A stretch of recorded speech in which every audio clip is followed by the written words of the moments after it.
The House Ethics Committee announcing this week that its long-running investigation into Congressman Matt Gaetz has added some new dimensions. That probe now seeking to deduce whether the Florida Republican engaged in sexual misconduct and illegal drug use, accepted improper gifts, and if Gaetz sought to obstruct government investigations into his behavior. The committee has also announced that 4 other allegations against Gaetz, including the claim that he shared inappropriate photos or videos with colleagues on the House floor, are no longer under review. He had also been under investigation for allegedly accepting a bribe and converting campaign funds into personal use. So here now to discuss these latest developments, break it all down for us, congressional reporter with our partners at thehill.com, Mychael Schnell. Mychael, so good to see you. So the House Ethics Committee giving an update this week into this probe. I think a lot of people may have forgotten that this probe was even happening. So where does this investigation actually stand right now? What is the status?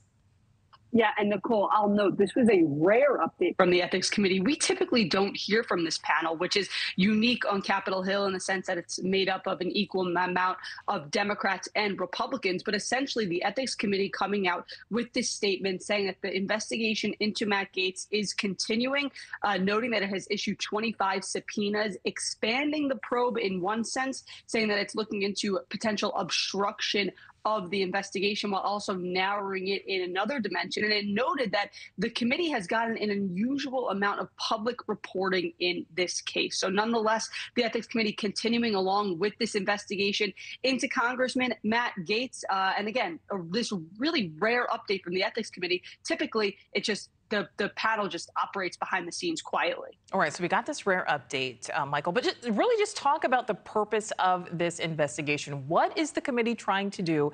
And then keeping in mind, it is important to note that Gaetz denies all of these allegations.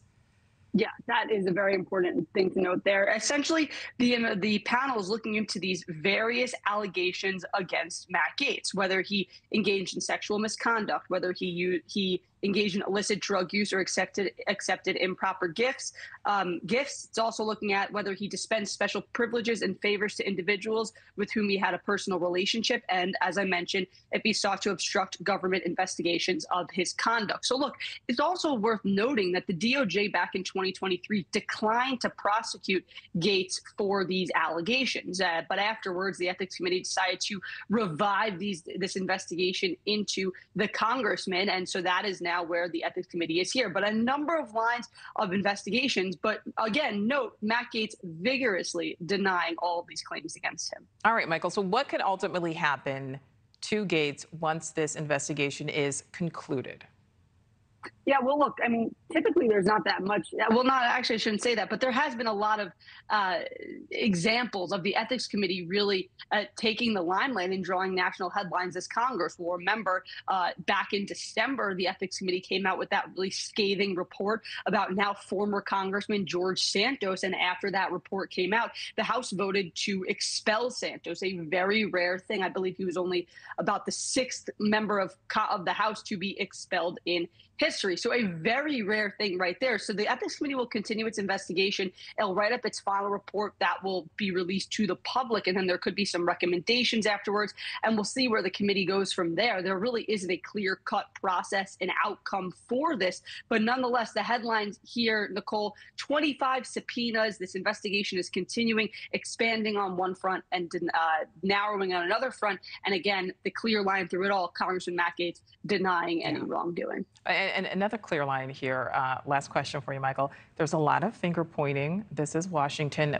Gaetz at one point has blamed the former speaker, Kevin McCarthy, who he helped to oust, but he has blamed McCarthy for this Ethics Committee's review. Is there any merit to that? Yeah, it is really, you can't underscore enough the bad blood between these two men, between Matt Gaetz and between former Speaker Kevin McCarthy. Look, Matt Gaetz obviously led this push to oust Kevin McCarthy, and Kevin McCarthy has said publicly that he believes that Matt Gaetz started this offensive against him because he believes that McCarthy had a hand in the Ethics Committee reviving this investigation to the Florida Republican. Now, there is no evidence that that is true.